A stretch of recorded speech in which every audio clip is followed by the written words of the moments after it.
Assalamualaikum warahmatullahi wabarakatuh. Kembali lagi bersama Bapak dalam video pembelajaran kali ini. Tentunya semoga anak-anak Bapak dalam keadaan sehat walafiat dan dilindungi oleh Allah Subhanahu wa taala. Langsung saja ke materi yang kita bahas kali ini, yaitu tentang bentuk-bentuk perubahan sosial budaya. Tentunya kita sebagai makhluk sosial pasti akan mengalami perubahan seiring dengan perkembangan zaman.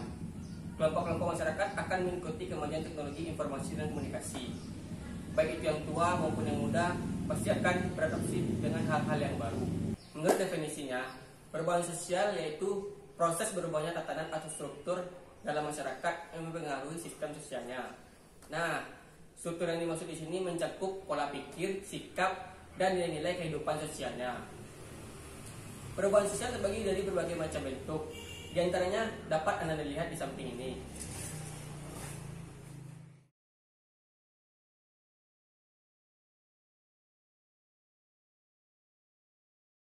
Perubahan sosial berdasarkan waktu. Yang pertama yaitu perubahan sosial secara lambat atau evolusi. Evolusi sendiri terjadi dengan sangat lambat karena melalui tahapan yang sederhana menjadi maju. Contohnya pada suku buah dalam. Dulunya mereka menolak mentah-mentah perubahan sosial yang ada. Namun lama-kelamaan mereka mulai menerima perubahan tersebut. Yaitu dengan cara mereka mulai belajar membaca, menghitung dan menulis. Walaupun beberapa dari mereka masih mematuhi hukum adatnya. Yang kedua, perubahan sosial cepat atau revolusi.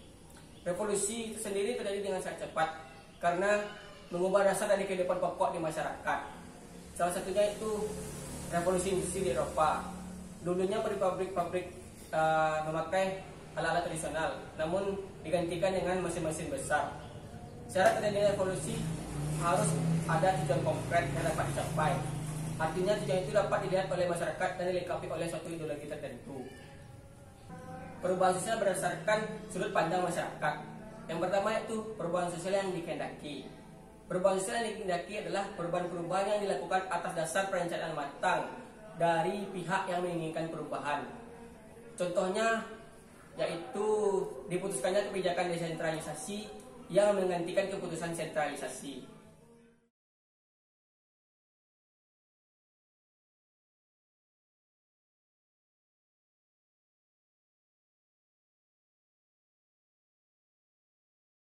Dua, perubahan sosial yang tidak dikehendaki. Perubahan yang tidak dikehendaki adalah perubahan sosial yang ada di luar jangkauan masyarakat. Perubahan tidak terencana sering membawa masalah dan kekacauan pada masyarakat.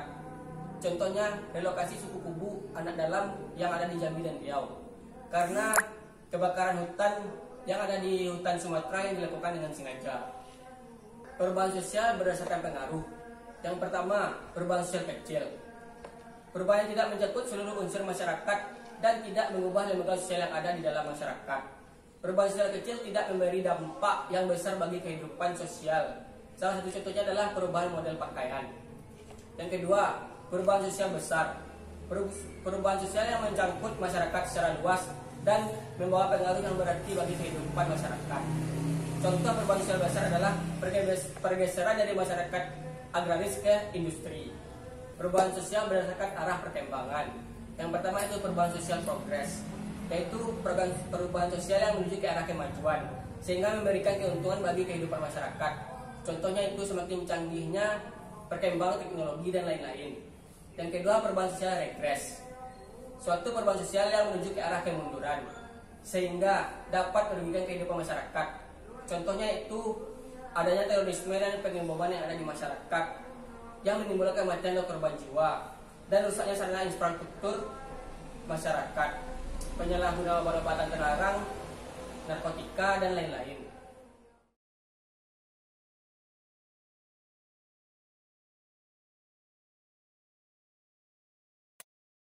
Bentuk-bentuk perubahan sosial di masyarakat.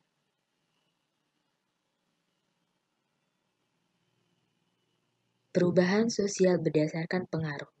1.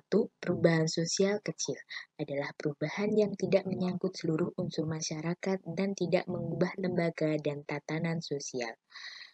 Perubahan terjadi pada sebagian kecil masyarakat, seperti contohnya dalam keluarga, dalam masyarakat pedesaan, dalam pertemanan, sehingga hal ini tidak memberikan dampak yang besar bagi kehidupan sosial. Sebagai contoh adalah perubahan gaya hidup, model pakaian, model rambut, gaya berhijab, dan lain sebagainya. Yang kedua adalah perubahan besar. Perubahan yang menyangkut masyarakat secara luas dan membawa perubahan yang berarti bagi kehidupan sosial. Misalnya, perubahan dari masyarakat agraris ke masyarakat industri dengan ditemukannya mesin uap. Perubahan besar ini biasanya ditandai oleh ditemukannya teknologi seperti teknologi komunikasi, telepon, dan teknologi lainnya.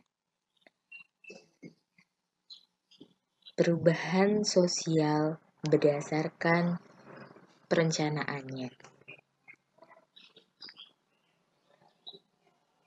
Perubahan sosial terencana, perubahan sosial yang direncanakan oleh pihak-pihak yang menginginkan perubahan. Biasanya dilakukan oleh kelompok yang dipercaya masyarakat. Perubahan ini biasa dilakukan dalam bentuk kebijakan pemerintah. Contohnya, program keluarga berencana dalam membatasi kelahiran untuk kesejahteraan dan kurikulum pendidikan sekolah oleh Dinas Pendidikan. Perubahan tak terencana adalah perubahan di luar perkiraan masyarakat, datangnya secara tiba-tiba. Biasanya perubahan ini memicu masalah di masyarakat, misalnya bencana alam yang membuat kehilangan tempat tinggal atau kebakaran hutan yang membuat suku pedalaman dan juga menyebabkan perubahan iklim. Kemudian perubahan berdasarkan kecepatannya. Yang pertama, perubahan secara lambat atau evolusi. Perubahan secara lambat melalui tahapan-tahapan dari sederhana menjadi maju. Membutuhkan waktu yang cukup lama. Hal ini terjadi karena kondisi masyarakat berubah untuk memenuhi kebutuhannya. Contohnya, dalam bidang komunikasi, dulu masyarakat kok berkomunikasi jarak jauh menggunakan surat yang datang beberapa hari. Kemudian munculnya telepon yang bisa berkomunikasi jarak jauh dengan suara. Lalu adanya handphone yang bisa berkomunikasi melalui pesan maupun video call. Lalu adanya smartphone yang begitu canggih dengan berbagai aplikasinya yang memudahkan manusia untuk berhubungan dengan yang lainnya. Misalnya adanya transportasi online, tiket online, belanja online, maupun mengantar makanan, pemesanan makanan melalui online. Selanjutnya adalah perubahan revolusi atau secara cepat, yaitu perubahan yang berlangsung secara cepat, baik melalui perencanaan ataupun tidak terencana. Revolusi bertujuan merubah unsur-unsur kehidupan lembaga sosial masyarakat secara keseluruhan. Contohnya di Indonesia adalah perubahan revolusi adalah reformasi 98. Syarat adanya revolusi adalah satu, adanya pemimpin yang mampu memimpin, dua, ada keinginan masyarakat secara bersama-sama untuk berubah, ketiga adalah adanya momentum atau waktu yang tepat untuk melakukan pergerakan tersebut, yang keempat adalah adanya pemimpin yang mampu menampung aspirasi rakyatnya. Kemudian perubahan berdasarkan arah perkembangannya.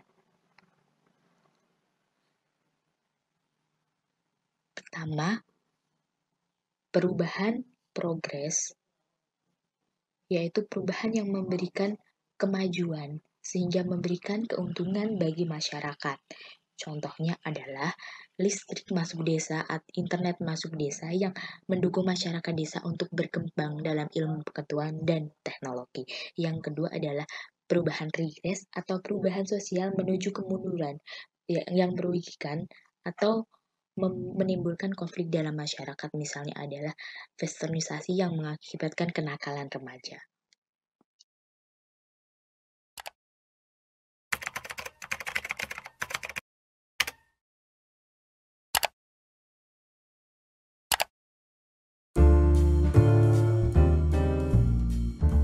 Kita sebagai manusia pasti selalu berinovasi dan melakukan perubahan.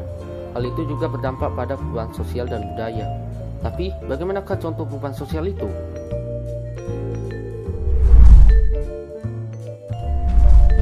Oke, masyarakat zaman dahulu beranggapan banyak anak banyak rezeki, sedangkan zaman sekarang 2 anak sudah cukup. Dulu, pergaulan sangat terbatas, namun di zaman modern, pergaulan jauh lebih bebas seperti meminum alkohol dan merokok. Hubungan antara orang tua dengan anak sangat terbatas, berbeda dengan sekarang, hubungan antara orang tua dengan anak lebih bebas. Dan dulu, keturunan merupakan ukuran status sosial yang tinggi, sekarang kekayaanlah yang menjadi tolak ukur status sosial.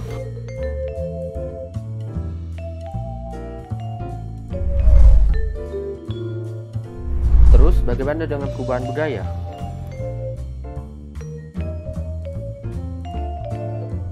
Dalam perubahan budaya, contohnya dulu manusia hidup di gua, sekarang mereka tinggal di rumah.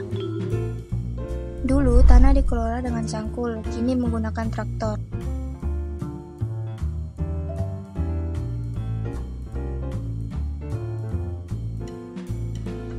Pabrik menggunakan peralatan sederhana. Di zaman modern menggunakan mesin, komputer, dan robot. Dulu transportasi perdagangan menggunakan sampan. Di era modern menggunakan kapal laut dan pesawat terbang, dan sekarang jangkauan perdagangan lebih luas.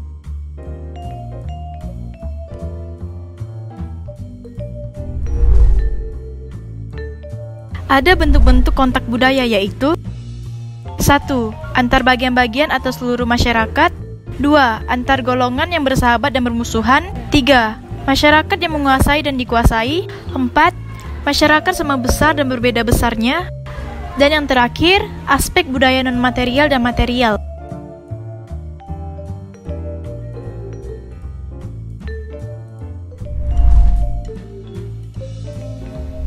Perubahan dianggap menguntungkan dan bermanfaat jika 1. Masyarakat merasa membutuhkan. 2. Perubahan itu dapat dipahami dan dikuasai. 3. Menguntungkan masyarakat. 4. Meningkatkan taraf hidup. 5. Tidak bertentangan dengan nilai masyarakat. 6. Tidak merusak prestise.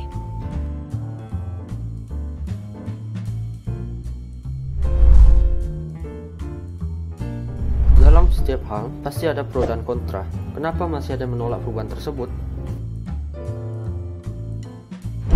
Perubahan itu dianggap merugikan karena yang pertama menggunakan hal yang baru akan mendapatkan hukuman dari masyarakat. Yang kedua, menghambat perkembangan ilmu pengetahuan dan teknologi. Ketiga, bertentangan dengan nilai masyarakat. Dan yang keempat, penemuan material dan non-material sulit diintegrasikan dalam pola kebudayaan. Hal itu dapat dibagi menjadi 2 kelompok, yaitu yang pertama, kelompok yang mempertahankan keharmonisan, dan yang kedua, kelompok yang menginginkan kemajuan. Orang yang menghendaki perubahan berkecenderungan untuk berubah. Orang yang menolak perubahan berkecenderungan untuk bertahan.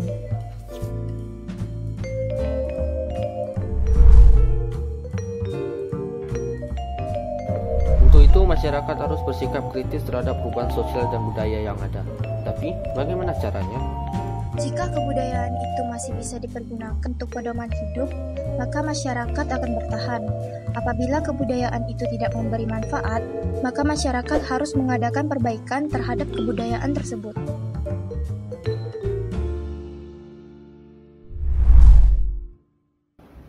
Orang yang bersikap kritis juga memiliki ciri-ciri, yaitu Pertama, peduli. Kedua, mampu memberikan saran positif.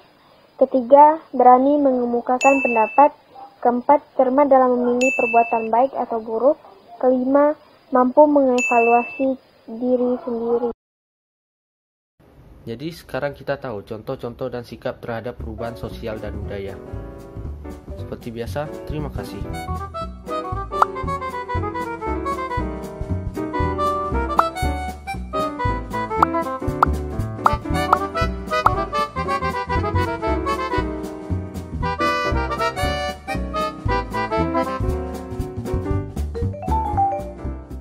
Itulah cuplikan video dan materi pada kesempatan kali ini. Semoga Anda paham apa yang Bapak sampaikan.